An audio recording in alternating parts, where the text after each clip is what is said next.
Good morning दोस्तों, आपका स्वागत है पहलवान गुरुदीन ग्रुप ऑफ कॉलेज के यूट्यूब चैनल पर। मैं रमाकांत सिंह, समाजशास्त्र प्रवक्ता, पहलवान गुरुदीन विधि महाविद्यालय पनारी ललितपुर से मैं एक बार फिर समाजशास्त्र का एक नया वीडियो लेकर उपस्थित हुआ हूं। मेरे वीडियो को लाइक, शेयर, कमेंट्स जरूर करें और चैनल को सब्सक्राइब करें, बेल आइकन दबाएं ताकि आपको नए वीडियो की नोटिफिकेशन मिल सके। मैं इस वीडियो में आज का टॉपिक है भारत एक धर्मनिरपेक्ष समाज पर चर्चा करेंगे। भारतीय समाज की संस्थागत संरचना में धार्मिक और सांस्कृतिक संस्थाओं का बहुत महत्वपूर्ण स्थान है। विवाह, परिवार और नातेदारी जैसी सामाजिक संस्थाएं हमारे व्यक्तिगत और सामाजिक जीवन को संगठित बनाती हैं। वहीं एक संस्था के रूप में धर्म का काम व्यक्ति के जीवन को नैतिक बनाना और उन व्यवहारों को सीख देना है जिन्हें किसी समाज में अधिक उपयोगी माना जाता है। इस दृष्टिकोण से प्रस्तुत विवेचन में हम भारत में विभिन्न धर्मों से संबंधित मुख्य पक्षों को स्पष्ट करेंगे। साधारणतः धर्म और अंग्रेजी शब्द रिलीजन को हम एक दूसरे के समान समझ लेते हैं। भारतीय समाज की यह विशेषता है कि यहाँ धर्म एक ऐसी संस्था है जिसके द्वारा व्यक्ति को विभिन्न परिस्थितियों में अपने समाज और नैतिक कर्तव्यों का बोध कराया जाता है। संसार के अधिकांश समाजों में रिलीजन शब्द का तात्पर्य पवित्रता से संबंधित कुछ विशेष तरह के विश्वासों के अनुसार व्यवहार करना और अनुष्ठानों को पूरा करने से होता है। डुक्रीम ने यह माना है कि धर्म का तात्पर्य उन पवित्र आचरणों से है जो एक धर्म को मानने वाले लोगों को एक नैतिक समुदाय में बांधते हैं। इसका अर्थ है कि रिलीजन के रूप में धर्म ही यह स्पष्ट करता है कि कौन से व्यवहार, स्थान या वस्तुएं पवित्र हैं। समाजशास्त्रियों ने धर्म के 3 पक्षों पर अधिक बल दिया है। पहला पक्ष धर्म की वैचारिकी से संबंधित। इसके संबंधित हम उन सिद्धांतों पर नैतिक नियमों को सम्मिलित करेंगे जो हमारे व्यवहारों को एक विशेष रूप देते हैं। दूसरे पक्ष का संबंध उन विश्वासों से है जो मनुष्य और अलौकिक शक्ति के संबंध को स्थापित करते हैं। तीसरे पक्ष का संबंध उन विभिन्न अनुष्ठानों से होता है जिन्हें पूरा करके व्यक्ति मानसिक रूप से अपने आप को संतुष्ट महसूस करता है। भारतीय समाज की यह विशेषता है कि यहाँ हिंदू, इस्लाम, ईसाई, सिख, जैन, बौद्ध और फारसी जैसी संसार के सभी मुख्य धर्मों से संबंधित लोग बड़ी संख्या में साथ साथ रहते हैं। यहूदी धर्म को मानने वाले लोग संख्या में काफ़ी कम है, लेकिन समाज में उन्हें भी वही अधिकार है और सुविधाएं प्राप्त हैं जो दूसरे धर्मों को मानने वाले लोगों को मिली हुई है। यदि हम यहाँ के विभिन्न धर्मों की परंपरा को ध्यान में रखते हुए इनका वर्गीकरण करें तो इन्हें मुख्य भागों में बांटा जा सकता है। नंबर 1, भारतीय मूल के धर्म तथा पैगंबरी परंपरा से संबंधित धर्म। भारतीय मूल के धर्मों में हिंदू धर्म, बौद्ध धर्म, जैन धर्म, सिख धर्म प्रमुख है।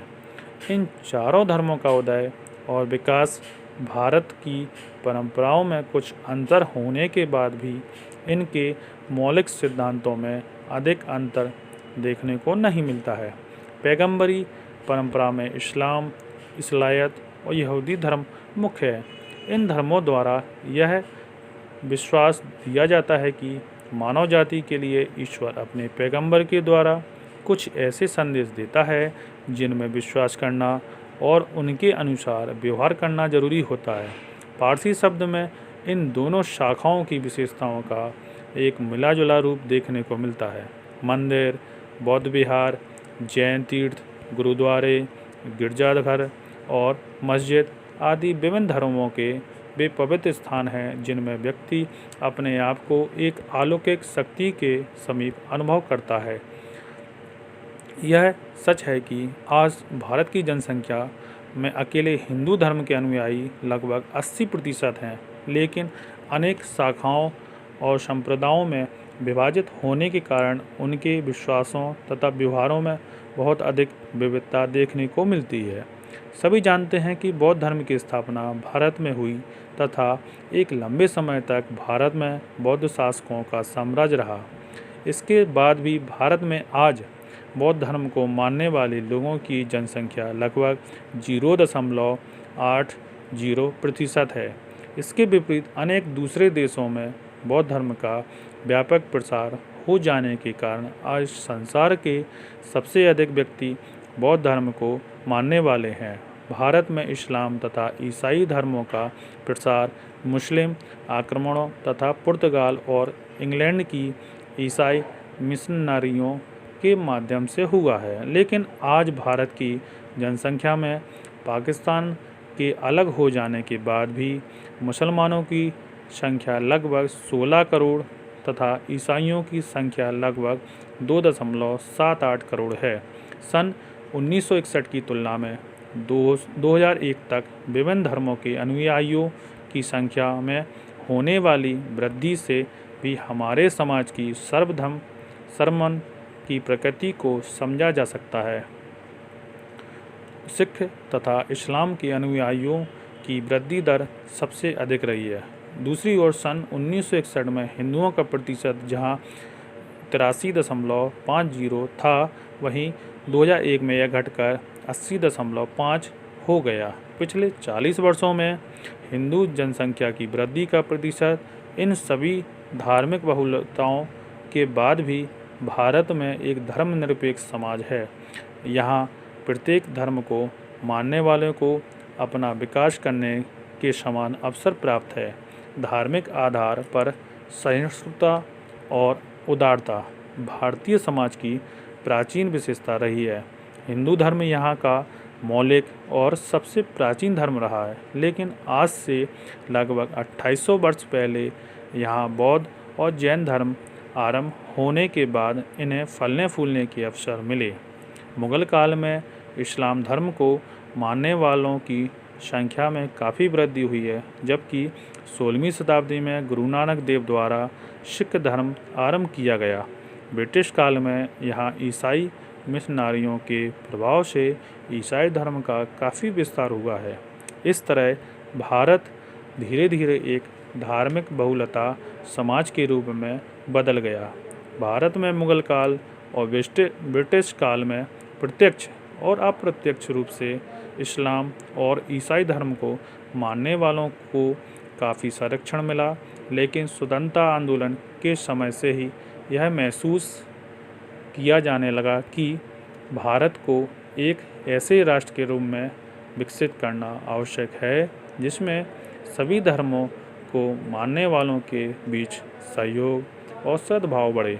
इसके फलस्वरूप सन 1950 से जब यहाँ स्वतंत्र भारत का एक नया संविधान लागू हुआ, तो इसके द्वारा भारत को एक धर्मनिरपेक्ष राष्ट्र घोषित किया गया। संविधान के अनुच्छेद 25 के द्वारा प्रत्येक व्यक्ति को किसी भी धर्म को स्वीकार करने, उसे व्यवहार में लाने और उसका प्रचार प्रसार करने की पूरी स्वतंत्रता दी गई। यह स्पष्ट किया गया है कि सभी लोग अपने धार्मिक विश्वासों के अनुसार व्यवहार करने के लिए स्वतंत्र होंगे। राज्य द्वारा सभी धर्मों को समान महत्व दिया जाएगा। हिंदुओं के अतिरिक्त दूसरे सभी धर्मों को मानने वालों का जनसंख्या काफ़ी कम प्रतिशत होने के कारण उन्हें अल्पसंख्यक माना गया। यह व्यवस्था की गई है कि अल्पसंख्यक समुदाय अपने व्यक्तिगत सामाजिक कानून के अनुसार विवाह, परिवार और संपत्ति के अधिकार से संबंधित रीति रिवाज और धार्मिक नियमों के अनुसार व्यवहार कर सकेंगे। इनका उद्देश्य अल्पसंख्यक समुदाय को सामाजिक और मानसिक रूप से सुरक्षित रखना था। इस प्रकार स्वतंत्र भारत में धर्म का संबंध पूरे समुदाय से माना गया, किसी व्यक्ति विशेष से नहीं। हमारा समाज सदैव से यह मानता आया है कि विभिन्न धर्मों के बीच कोई मौलिक अंतर नहीं है। सभी धर्म ईश्वर में विश्वास रखते हैं धार्मिक आचरणों के द्वारा नैतिक जीवन को प्रोत्साहन देते हैं। इस प्रकार धर्म जीवन की एक पद्धति है जो व्यक्ति को मानवीय मूल्यों की शिक्षा देकर पारस्परिक सद्भाव को बढ़ाता है। भारत में धार्मिक संस्था अथवा धर्म की प्रकृति को समझने के लिए यह जरूरी है कि यहाँ के विभिन्न धर्मों की प्रकृति और धर्म से जुड़े प्रमुख विश्वासों और व्यवहारों के तरीकों को समझा जाए। बस आज का व्याख्यान यहीं समाप्त किया जाता है। धन्यवाद।